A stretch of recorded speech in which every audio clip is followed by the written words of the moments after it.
अखन अहाँ सब सुनि रहल छी मैथिली एक्सप्रेस की शानदार प्रस्तुति।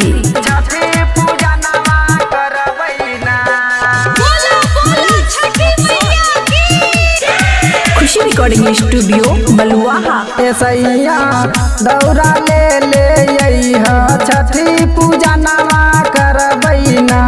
ऐसैया दौरा ले छठी पूजा नवा करबैना। पूजा नवा करबैना माई के दर्शनवा करबैना। किताबे पूरा होते मनोकामना छठी पूजा नवा करबैना। ऐसैया दौरा ले छठी पूजा नवा करबैना। पूजा नवा करबैना छठी पूजा नवा करबैना।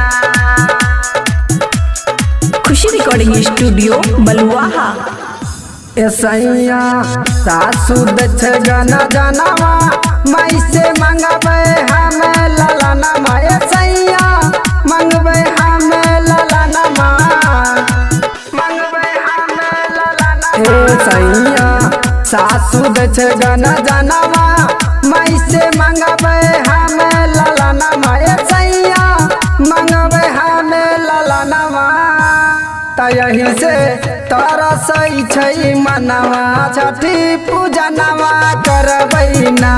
ऐसैया दौरा ले छठी पूजा नवा करबैना।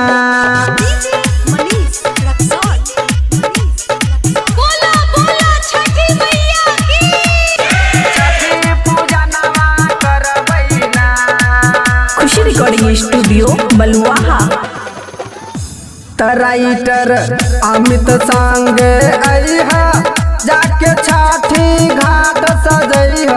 ऐसैया छठी घाट सजइहा। छठी घाट सजइहा। राइटर अमित संग अइहा जाके छठी घाट सजइहा। ऐसैया छठी घाट सजइहा। तसमेस साजन गैले भजनवा छठी पूजा नवा करबैना। ऐसैया दौरा ले छठी पूजा नवा करबैना। पूजा नवा करबैना माई के दर्शनवा करबैना। किताबे पूरा होते मनोकामना छठी पूजा नवा करबैना। ऐसैया दौरा ले छठी पूजा नवा करबैना।